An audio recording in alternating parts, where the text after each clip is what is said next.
a sense of, are we nearing the end of public testimony at the end of this week? Will this move over to the Judiciary Committee by the end of the month? Good question. I didn't know of a David Holmes. Miller brought him up in his testimony. So to the extent that new characters emerge from this week's testimony, I think we'll obviously have to question them and then go from there. But short of that, is this is your pool of folks? What kind of? As of right now, I think, this week. Okay, Raja. Hey, thank you, man. Appreciate it. Thank you, sir.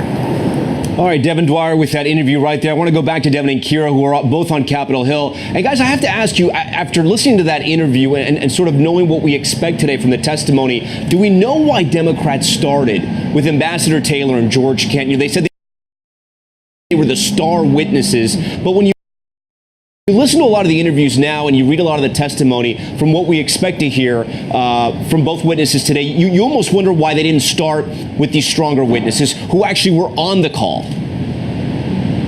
We talked to a lot of Democrats, Kira, and you've heard this as well. They wanted to start on the outside in. They wanted to establish from sort of these nonpartisan dignitaries, Bill Taylor, longtime career Foreign Service officer, and start to work their way into the White House. This is the week that we get inside the White House, so they wanted to lay that groundwork, Tom, and now we're starting to hear. I thought the Congressman Krishnamurthy there of the Chicago area made a really good point as we talk about, and Republicans talk about the fact that we aren't going to hear from John Bolton, some of these firsthand witnesses involved with the president's policy. Alexander Vindman, Kira, is as close to John Bolton as you can get, and in fact still works in the White House. That's right. I mean, that was something we were talking about last week. If we could just hear from the president, Rudy Giuliani, and you just meant Kurt Volker, Vindman, Bolton, yes. Oh my gosh, too many names. I know. I start to lose track.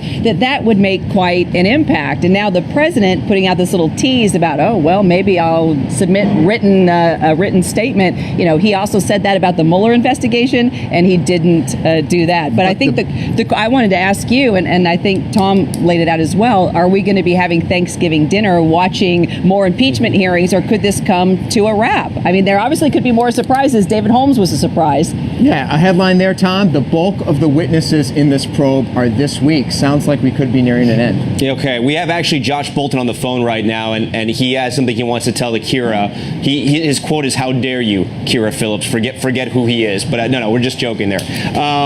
We will have much more from Capitol Hill from both our team of reporters out there. I want to go to the politics of this. As Devin had mentioned earlier, we have a new poll out. 70% of Americans saying that the president's phone call was not right with the Ukrainian president, that July 25th phone call that so much of this is about. I want to go to Amanda Renteria right now. She's a former political director for Hillary Clinton's campaign and an ABC News contributor. Barbara Comstock also joins us, former Republican congresswoman from Virginia. So, Amanda, I want to start with you. What are some of the points Democrats want to hit here, and how do they benefit off this politically if impeachment does not move forward in the Senate? I think what you're seeing is really a full picture of what's really going on with this administration. And what they are bringing forward is, how does all this work together? What does this administration look like? And whether or not this is the kind of leadership this country should have.